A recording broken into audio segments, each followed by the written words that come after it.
Video Kundaleswaram గురించి ఉంటుంది.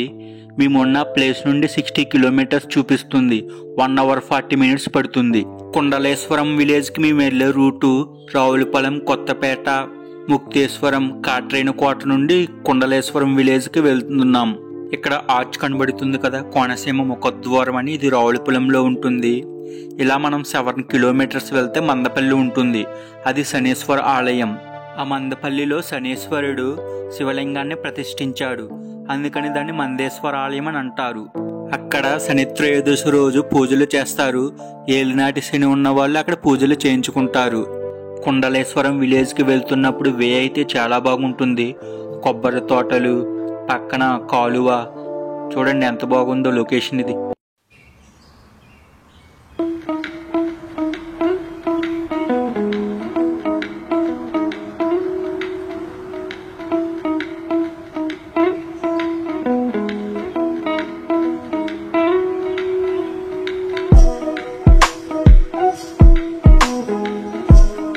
ఇక్కడ హనుమాన్ ఉన్నాడు కదా, ఇక్కడ నుండి లెఫ్ట్ సైడ్కి వెళ్తే టెంపుల్ వస్తుంది, రైట్ సైడ్కి వెళ్తే వృద్ధ గోదావరి నది వస్తుంది.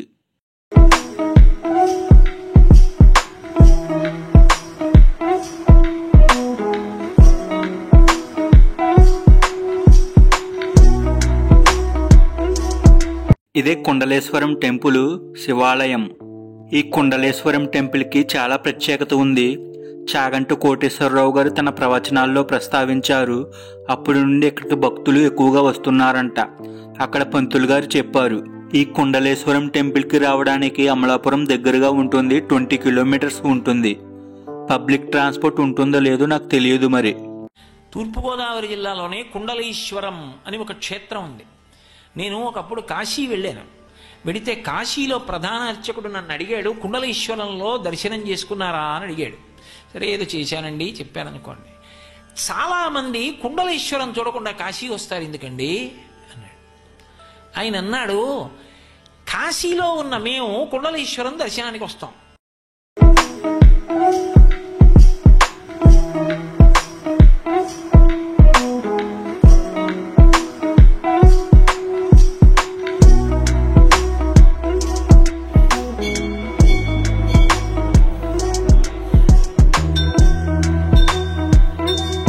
మేము వెళ్ళినప్పుడు శివాలయంలో అభిషేకం చేస్తున్నారు.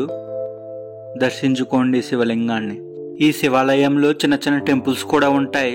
వేణుగోపాల స్వామి టెంపుల్, కనకదుర్గమ్మ తల్లి, ఆంజనేయ స్వామి టెంపుల్ కూడా ఉంటుంది. టెంపుల్లో చాలా సైలెంట్గా ఉంది, చాలా పీస్ఫుల్గా కూడా ఉంది. అక్కడ చుట్టుపక్కల కొబ్బరి తోటలు అవి ఉండడం వల్ల కూడా చాలా బాగుంది అట్మాస్ఫియర్ అక్కడ.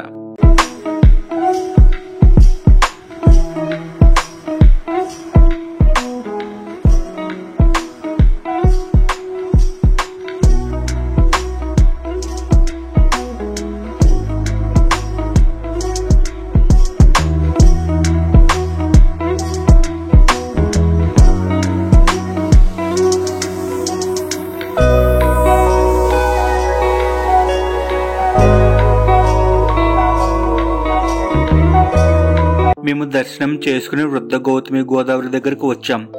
ఇక్కడ అందరూ స్నానాలు చేసి కుండలేశ్వరం టెంపుల్కి వెళ్ళి అక్కడ దర్శించుకుంటారు. మీకు ఈ వీడియో నచ్చినట్లయితే ఒక లైక్ చేయండి, షేర్ చేయండి, సబ్స్క్రైబ్ చేయండి.